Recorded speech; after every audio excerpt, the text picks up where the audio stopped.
In March 2020, during the Libyan Civil War, a Kargu-2 drone conducted a fully autonomous hunt and attack against specific human targets.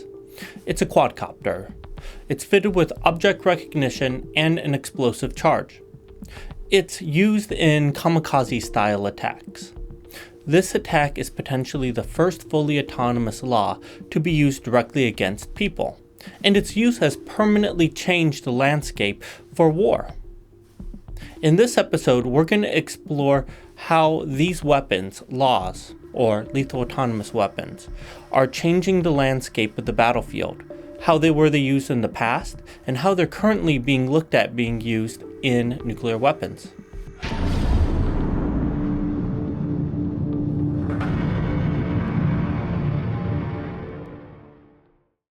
What is autonomy? Well, in simplest terms, it's whenever a system can operate independently from a human. There are 4 levels of autonomy. Non-autonomous systems, systems that require human input for all critical decisions. Think a gun. There are human-in-the-loop systems that can operate autonomously, but they require human authorization for engagement. Think a missile. Human-on-the-loop systems operate autonomously, but allow humans to intervene if necessary. Think a missile that fires, but somebody has a big red abort button in case something goes wrong. And finally, human-out-of-the-loop. Fully autonomous systems that make decisions without any human input. Think Skynet. It's all well and good that these weapons can operate independently, but there are multiple phases. Laws launch, loiter, detect and identifies, engages, and finally they can either return to base or are expended. Each phase represents a new opportunity to automate.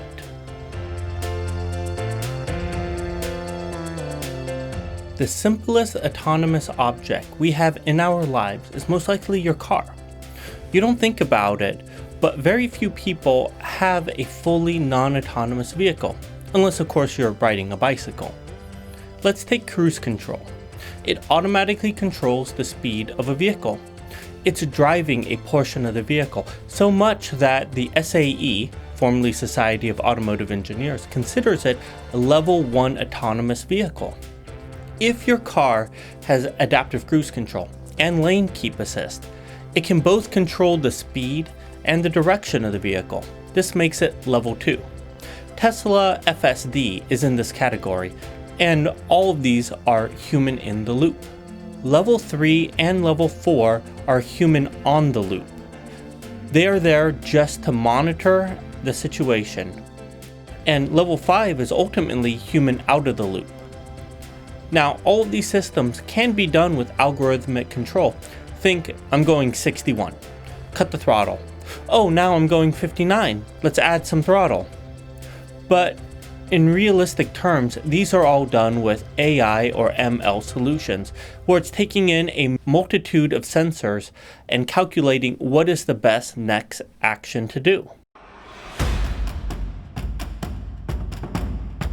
What weapons has autonomous features?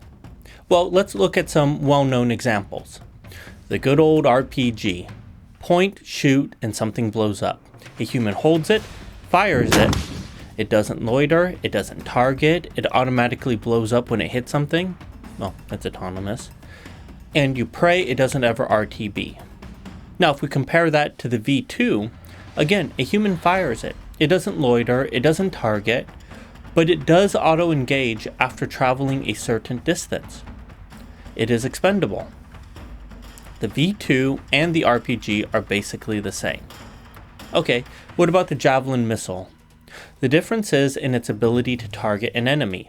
A seeker is trained on the target that is selected by the operator.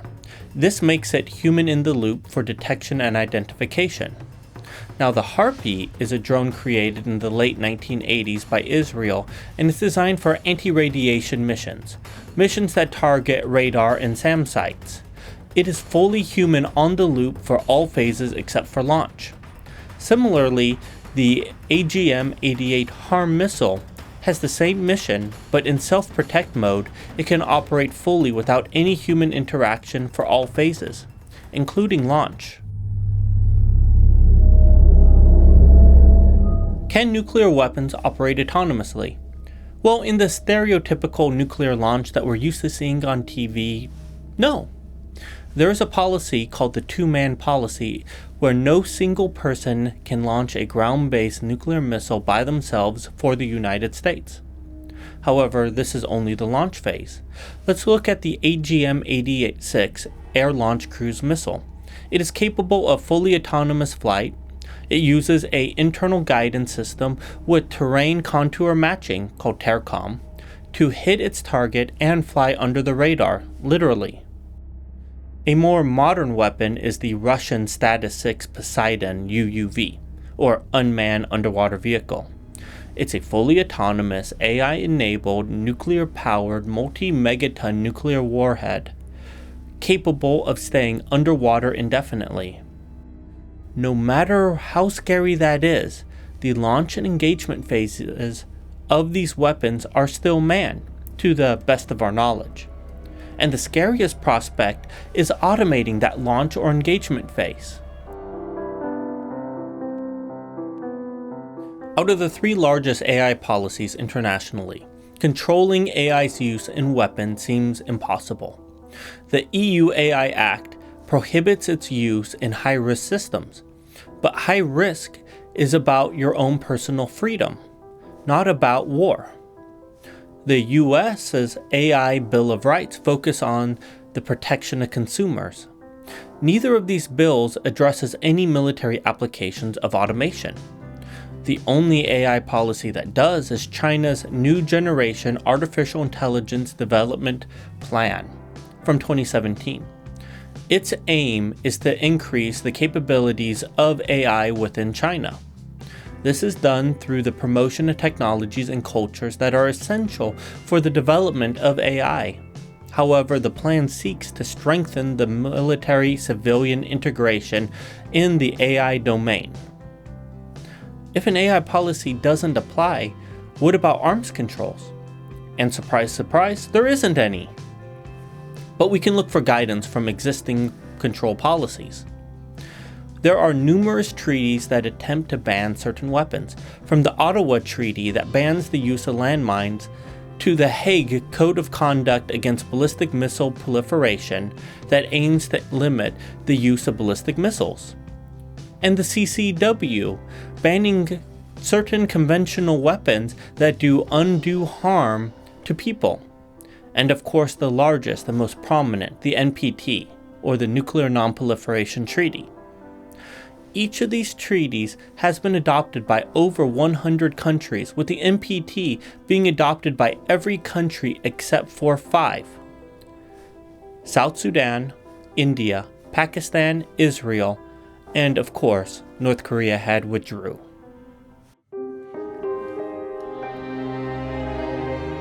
To do this, we need to 1. Allow society and warfare to adapt to the changes from lethal autonomous weapons. A convention for lethal autonomous weapons would help establish the limits and norms for laws and satisfy Principle A. 2. A joint statement with all nuclear weapon states restricting the use of AI and autonomous systems from key decision points would help de-escalate the risk of nuclear laws.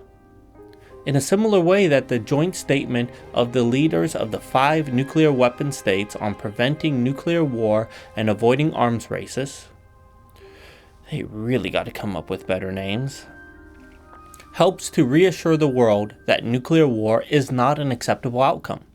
A joint statement against the use of laws and autonomous systems in the launch and engagement phases would de-escalate a potential autonomous nuclear arms race and satisfy Principle B, while pave the way for Principle C. 3. The creation of a new treaty banning autonomous weapon systems from key decision points is unlikely. We know how hard it is to pass something within one government, let alone 200. However, with all 5 weapon states along with the 186 other signatories of the NPT, we have an opportunity for passing a nuclear arms control amendment. Under Article 8, any party to the treaty may propose amendments to the treaty, and any amendment to this treaty must be approved by the majority of votes of all parties to this treaty, including votes of all nuclear weapon states party to the treaty. Due to the requirements of adding amendments to the NPT, so long as the 5 nuclear weapon states agree, adding this amendment is likely to pass, and we can create a principle-based amendment that limits the use of autonomous nuclear weapons in the key decision phases.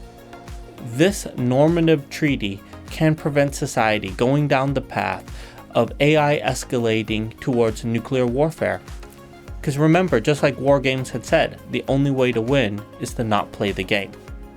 Now I want to thank everybody for watching the video. I know this isn't my typical setup. I recently moved, and I'm sure my audio is not nearly as good as it usually is. As well as you can tell, I do not have a background behind me. But if you enjoyed this, please like and subscribe, and I will see you next time. Thank you for watching. LOA.